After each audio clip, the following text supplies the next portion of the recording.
Hi, I'm Kat. Come take a tour. Welcome to my kitchen.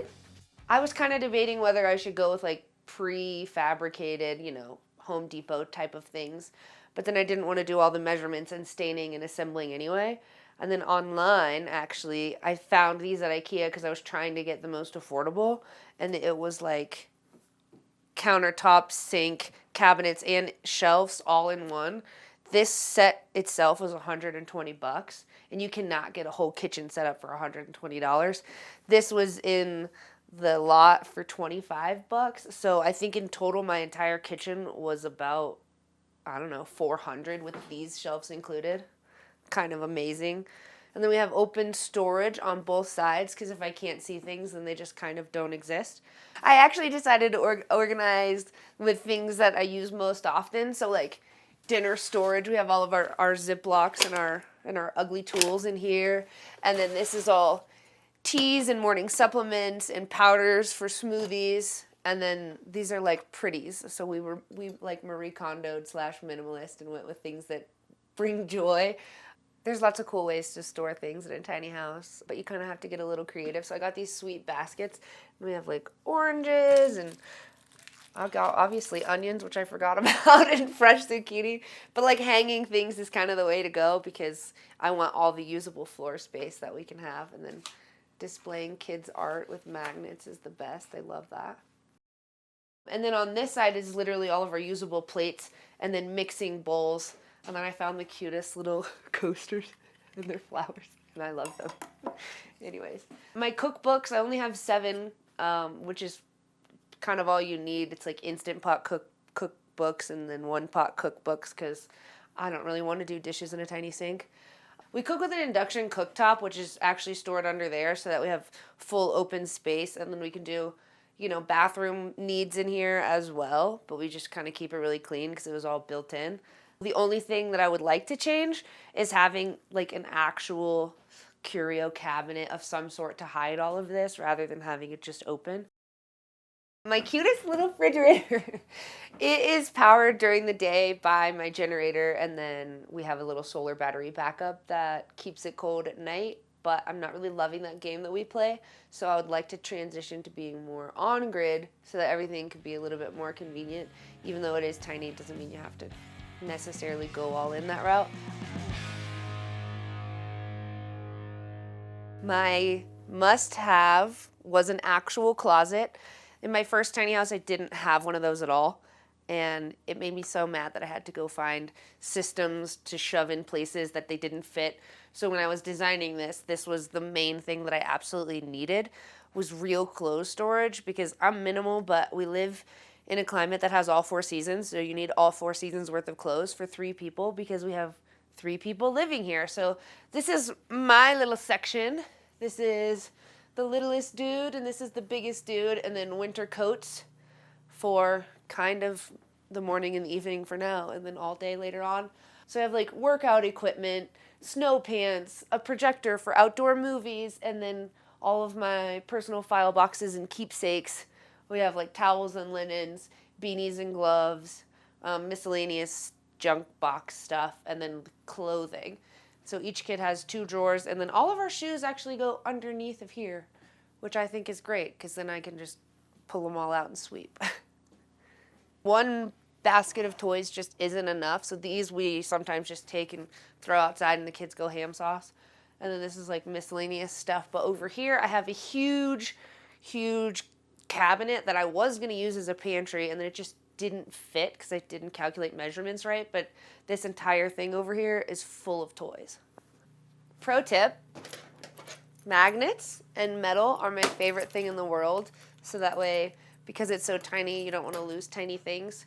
Helmet storage on the magnets because we like to play outside, and that's the whole purpose of living tiny, is to kind of get out and not just shove the kids in front of the iPad.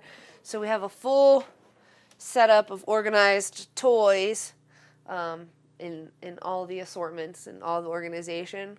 But like everything in here is like kid zone, so we just take something out and go ham sauce and shove it back in. But in our old tiny, we had just baskets full of toys, and I hated that.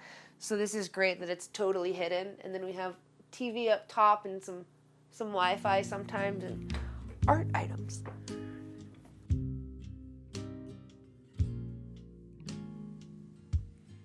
I'm originally from Houston, Texas, grew up in the suburbs of Spring, started watching like tumbleweed tiny houses and like living in school buses and building a bunker, and all of those kind of like off-grid things were super in my lane.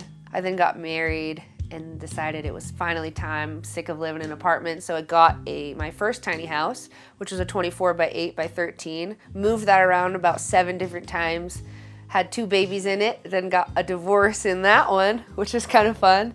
Was already out in Colorado with the 2 kids in the first original tiny house, and just realized like I want something a little bit more stable, but I don't have enough funds to actually build a house yet. So tiny was like, okay, we went from tiny to an apartment. Absolutely hated it. And then I bought property with the sale of the other in hopes to build a barn dominium. And then this tiny 2.0 that we're in right now was kind of like a solution to many problems. Not wanting to keep the kids in an unsafe apartment just because it was affordable, actually being on property while regular construction was started. And I had enough in my budget, so I only spent a year's worth of my budget on building this place as it stands today. So we spent about $25,000. I built it in 3 months with my hands and a few friends, and here we are.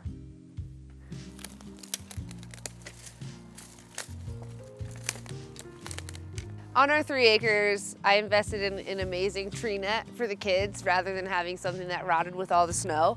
So this is about 30 feet off the ground, and it is all hand tied with paracord by Tree Net Willies. So let me show you. Outside of being a sky trampoline for the kids, this thing is actually super sweet to just lay out and look at the trees and enjoy nature. I feel like this is like the platform living room rather than the tiny living room that we have in the cabin, but that is the entire purpose of living tiny, is to be connected to the trees and to the outside. This is a porcelain throne made out of plywood and a Homer bucket. We actually do poop in here, but we try to urine divert. So we use a scoop of peat moss in there after you go number 2 and wipe real good. And then honestly, we've been only needing to take out the bucket and add it to the composting pile about once a month. And that's honestly more than necessary. It only ever gets about halfway full. But the kids come out here in the middle of the night, have no issues with it, and then go right back to bed. Let me preface by saying that our outdoor shower setup is not completed yet, so we have been showering elsewhere. But I did not want to disrupt the square foot usage of the interior, so we opted for an outdoor shower with a baby cistern. So we have our hot and our cold, and I am so excited to use this thing. Originally, we were only going to live here in the summer, and then some plans got derailed. So I'm excited to be able to use this as soon as possible. All right, so I purchased this lot for $51,000. I put $15,000 down, and then my monthly payment on my land of the 3 acres, which is beautiful and I'm in love with it, is only $350. So for $350 a month, I got this sweet place to put a cabin. Now the cabin itself, for the materials package, I went into Alpine Lumber. The original like framing, skids, things of that nature was $6,000. I then hired a framer, because I'm not a framer, to do the framing job. He did that in about 3 weeks, not without headache or fault or a few cuss words. His labor cost was another $6,000, which was totally well worth it. Then the windows and doors were $400, which was basically stealing them. They were in the devalue lot. So I would recommend doing things like that. The internals, storage, cabinets, everything inside the house is from IKEA. I spent under $2,000 at IKEA. It was $1,987, and I fit it all in my Subaru on a road trip with a friend.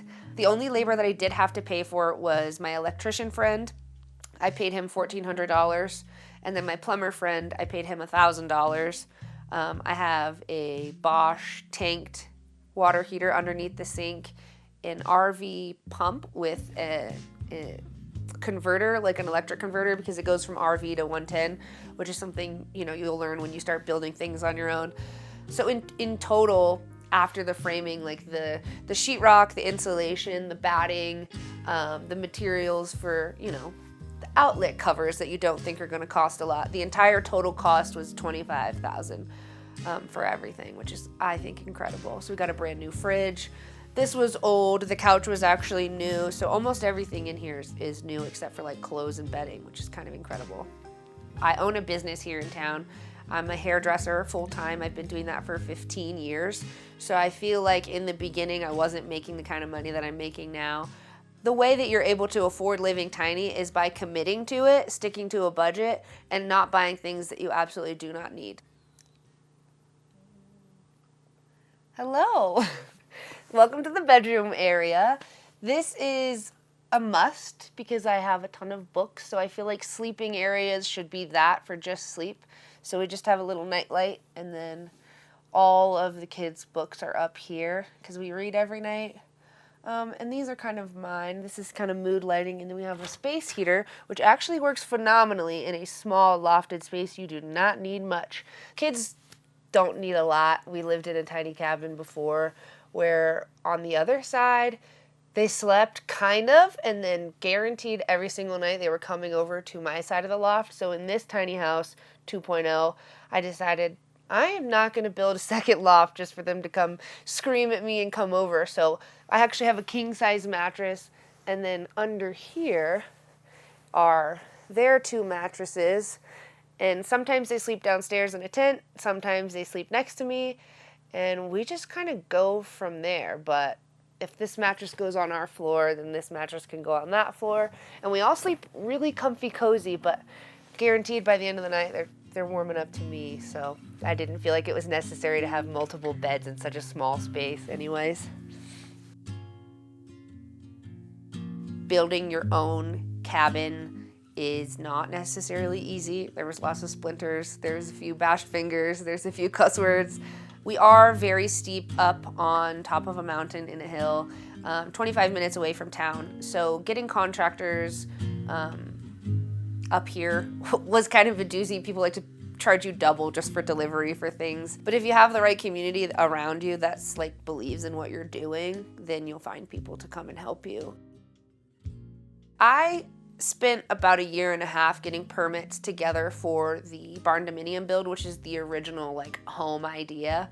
There is not quality information out there unless you're kind of in the world. It's like real estate. You can look on Zillow, but that is not where you're going to find what the housing market actually is. It's just kind of like for the people that are not in the industry. I invest in practical knowledge. Like I picked people's brains that are experts in their craft, and so I had to call the permitting department, and I had to call engineers, and I had to call Troutner Geotech, which is like soils engineers testing, and so many other things. So I think I spent countless hours on the phone asking tons and tons and tons of questions, getting a draftsman to help me figure out, you know, to the structure of this building to give to the framer was kind of easy because I had those people in my back pocket. So a draftsman, a plumber, an electrician, people of that nature would be really helpful in your back pocket. Now, permitting for this, I didn't think it was necessary because they said a 500 square foot house or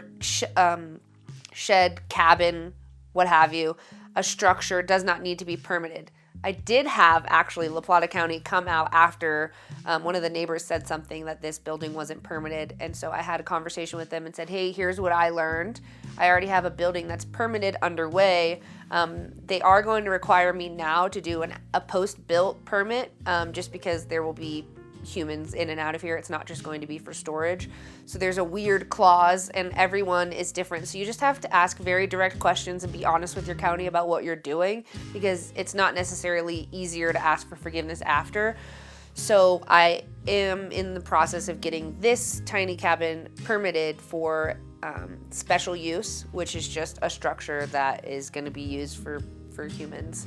It doesn't have to be technically lived in or anything like that. And the permit is based on square footage. So the smaller your space, the cheaper your permit's gonna be, which is kind of amazing. So I think in total it was only about $200 to get this tiny place permitted, which is pretty great. And then they inspect after the fact. So the bigger house is a bigger issue. Tiny houses are actually easier to get permitted and they're becoming a lot more flexible. So like helical piers or things that are not permanent, like this house is on skids, you'll get away with kind of constructing those things when they're not on a solid foundation, which is what I found out, or on wheels. Thank you so much for touring my tiny cabin. If you'd like to keep up with our journey, I am going to be posting on TikTok under Kat the Creator and on my Instagram, Kat_Victoria. It's currently now family projects and just like barely posting because we're not that far into the project. But thank you so much for joining me. And if you have any questions or want to get started, feel free to DM me.